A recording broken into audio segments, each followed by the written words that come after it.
The SPL story continues into a new year. The first action of 2012 coming up, and Scotland manager Craig Levein is here. Craig was at Easter Road yesterday for the second Edinburgh derby of the season, and there's been plenty going on since the first one.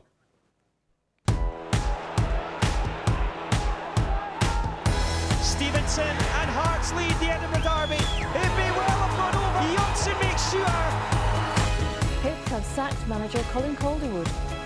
There are more money problems for Hearts. First time wages weren't paid on time for The taxman gets his Vladimir money. Romanov says he'll consider selling the club. The manager of a Birmingham football club, Pat Fiddler. For his first derby, Pat Fenlon made 4 changes to the Hibs team. In came Hanlon, Murray, Scott and Palson. Top scorer Gary O'Connor was on the bench, along with new signing Owen Doyle. Paulo Sergio made 5 changes to the Hearts lineup. Jamie Hamill was back after injury. In came Black, Robinson, Taul and Elliott as well. Liam McLeod was there. Hearts very much with the bragging rights in the Edinburgh derby in recent times. 8 without defeat. Templeton. O'Hanlon showed him all the way inside there, and Templeton hits the woodwork.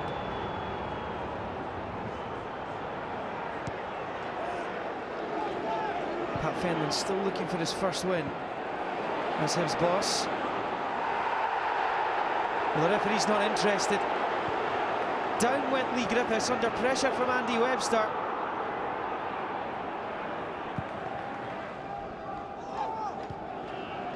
Taul.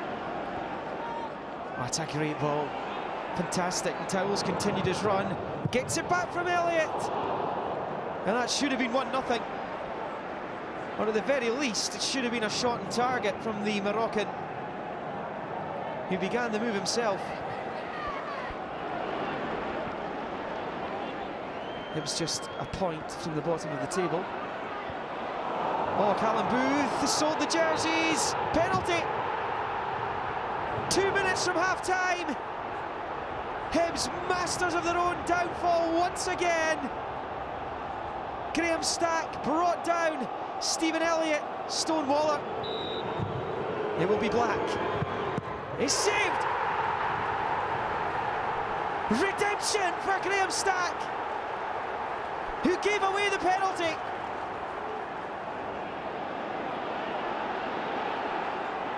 Elliott. O'Hanlon came to meet him. Ian Black fancies this. What a good hit, and what a save from Stack. The duel goes on between Black and Stack. Stack saves, but McGowan turns it in. Ryan McGowan on the score sheet for the first time this season. Was Stephen Elliott interfering with play? That is the question. In an offside position as well. Ryan McGowan with the goal. Ivan Sprout. Hibs looking for immediate retaliation in the derby. Danny Galbraith. Oh, it is 1-1. In off Salyukas. Galbraith blasted this one into the penalty area, and this has come off the Hearts skipper. It was all about the power of the ball across from Galbraith, and within a minute and a half, the Hibees are back on terms. Well, having got back to 1-1, Hibs are looking to go in front. This is Ivan Sproul. It's still the Northern Irishman. Well, Martin Scott left it. He was the closest. He was at the near post area. He just left it.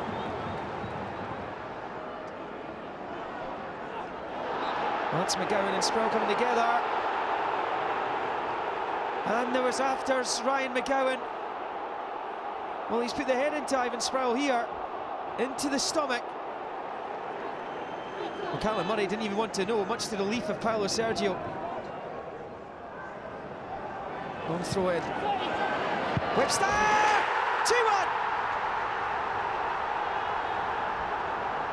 Andy Webster puts the Jambos back in front with just 6 minutes to go. And it's Andy Webster, an Edinburgh derby winner.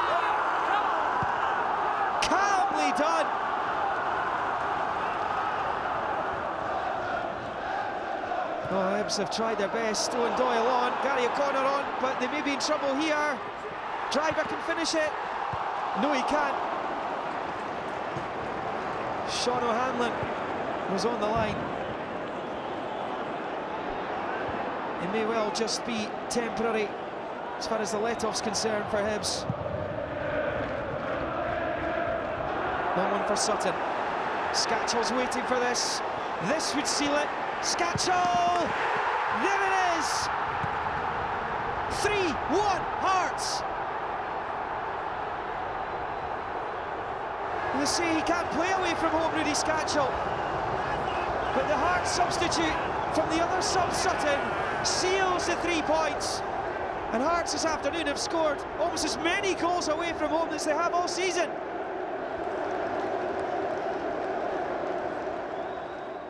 Well, a funny thing happened, Craig, after the match. Hearts spoke to the media. Hasn't happened very often of late. 9 derbies unbeaten for your old team. Are you impressed what Paulo Sergio has been able to do with the team, bearing in mind the sideshow that's been going on away from the pitch? Yeah, well, it deserves enormous credit, as do the Hearts players, to manage to focus on playing football when there's so many off-field difficulties.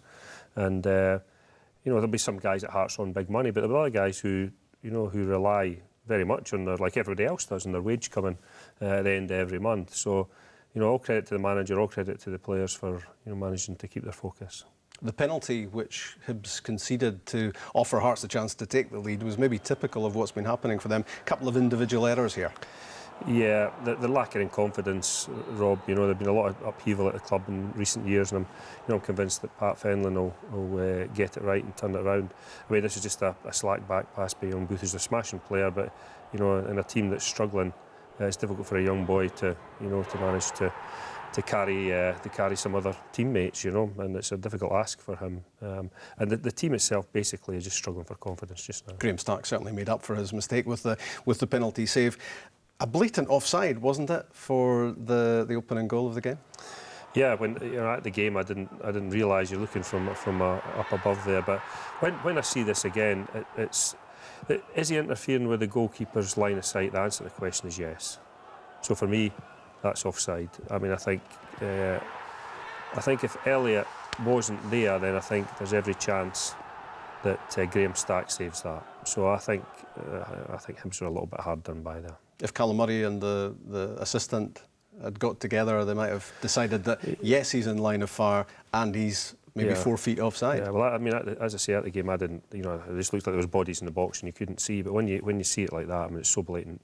But maybe at the time, obviously, the depth perception looking from the side for the officials, difficult to tell if he's in front or not. So you're right, it's probably a combination to try and work out, is he in the line of sight and, is he offside between the two of them? But I thought Hearts were quite fortunate to get away with that.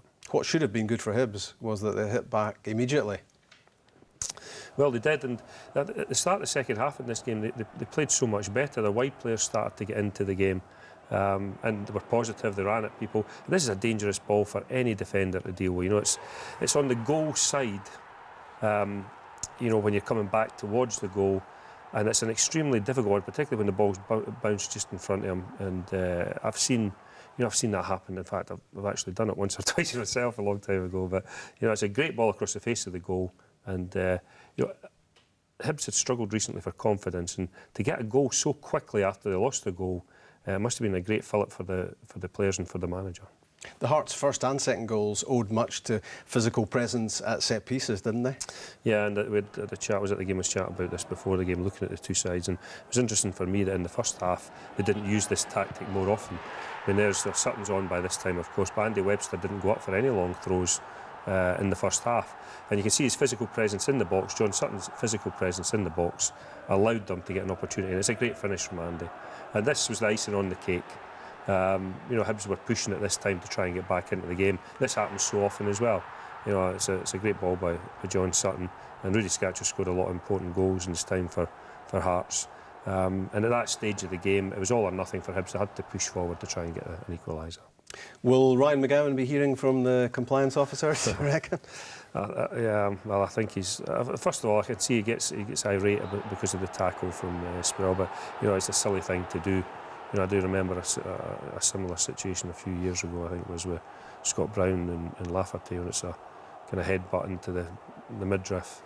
I think Evan Spurl needs to get in the gym and work on those stomach muscles, although he went down rather easily. It was a good best supporting actor performance from him, wasn't it? But what about the role of the compliance officer? Does it undermine the officials at all? No, I think that the whole idea is for transparency and fairness, and you know, the clubs agreed before this new system was put in place that it was a fairer system.